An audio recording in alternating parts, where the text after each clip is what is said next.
Good morning, Spokane. A little Good different beginning morning. there, ladies. What do you say? I was just talking about what we're talking about today. Yeah, what are we talking about today?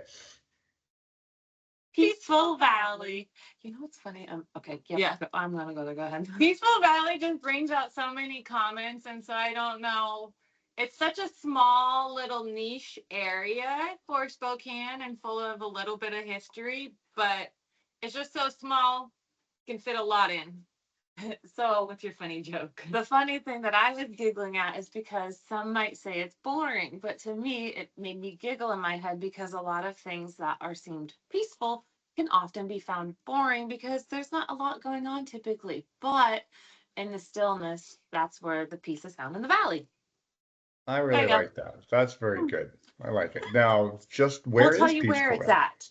Yes. Yes, we'll tell you where.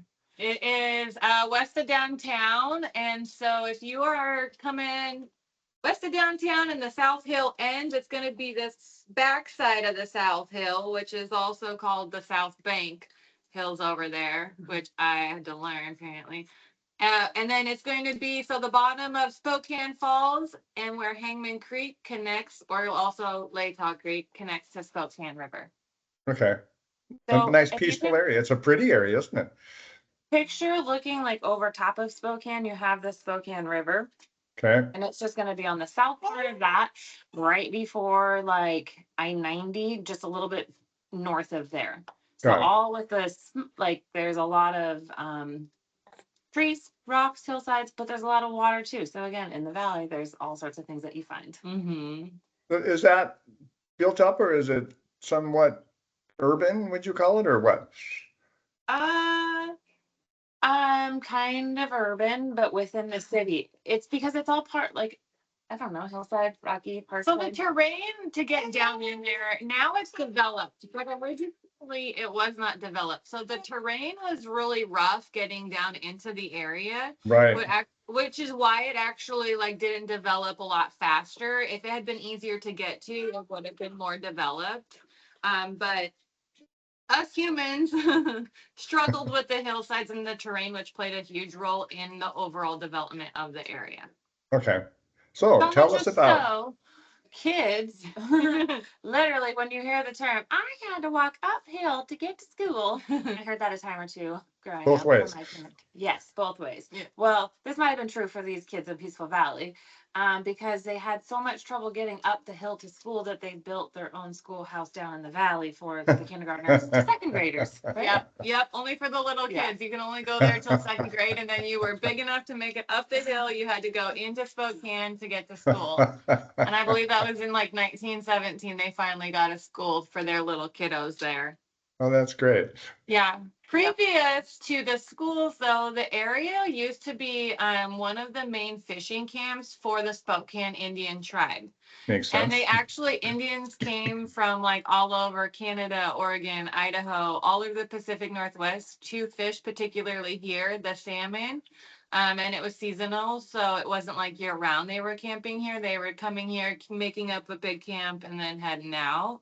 Okay. But that's been going on that area for over hundreds and hundreds of years. They found stuff there until we dammed the Spokane River, and then no longer the salmon quit running there. So after the salmon quit running, then the Indians quit coming to the area. That's a phenomenal distance for the salmon to run. My goodness. That's We were amazing. talking about that as we were looking at the river and the map to it. It's wild. Mm-hmm. No kidding.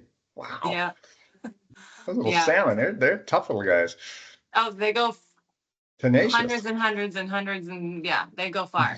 Yeah. Okay. Yeah. So what else about Peaceful Valley? Well, it was also pretty common because it was so hard to get to. It became kind of an area for the low income or immigrants moving into the area. They made a lot of just shacks, more or less. The area would flood quite frequently also because it had the creek and the Spokane River there. So between the flooding and the terrain, it was mostly just low income people living in the area. And that kind of stuck to the area, even I would say even to today, that's still a lower income area. However, they have gone through and developed parts of it over the years to try bringing up that value. That's kind of like a revitalization area, if I had to take a guess. But it does have, I think there's still businesses out there, but one of the very first businesses that went into that area, as time went on, obviously people tried to do things, but in the 1901, you want to take a guess what the first business was? Or should I just tell you? I would guess the first business had to be with something with the water, so it was some kind of, I don't know. I mean, that's how I feel about water. It was a gasket company. Yes. It would have taken me a while to get to that one. Not a swimmer. She likes to fish, kind of, but it's not like the water either. Spokane Casket Company. That's the first business. Good to know. Good to know. I'll know where to go when I need one. Yeah. So now, for the market itself, we actually found 2 active listings. Two? It's not a very highly, we have a lot of parks in Peaceful Valley. We have a lot of public walkways, things like that. There's even like a dog park. There's a Frisbee golf course. So as far as like residential space goes, there's not a ton of residential space, but again, the area still to this day floods. Even I lived in that area as a kid and I remember it flooding.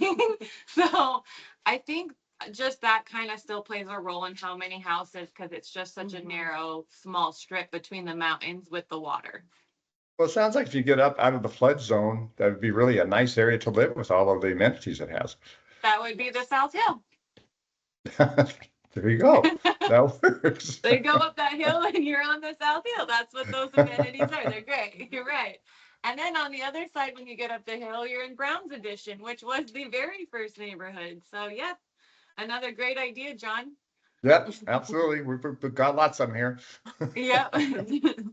But okay, so you want to talk about the high end one?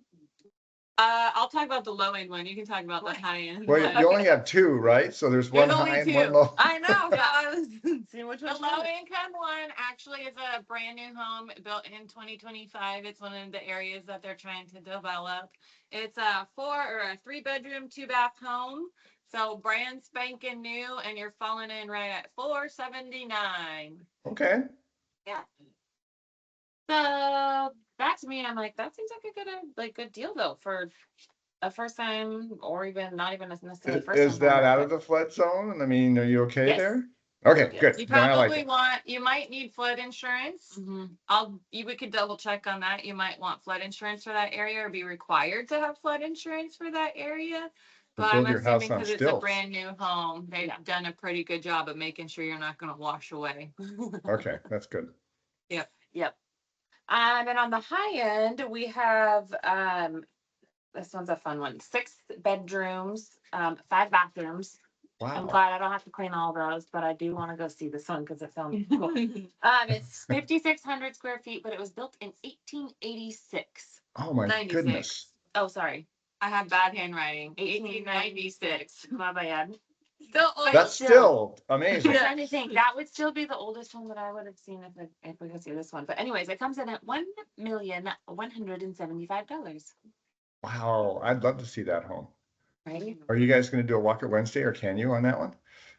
I wish. I'll look into it. We'll see. Yeah. If you do, we'll feature that on this channel so that people can see it, because everybody's going to want to see that house. Yeah, it looked really cool. The craftsman, it looks cool. That's cool. All right. Yep. So population-wise, how many people did you get that live in that little area? It's hard to say. There, even to this day, there's a lot of rentals down in there. It has this bohemian music artist vibe. So the turnover in people with that area is pretty quick. So I don't know.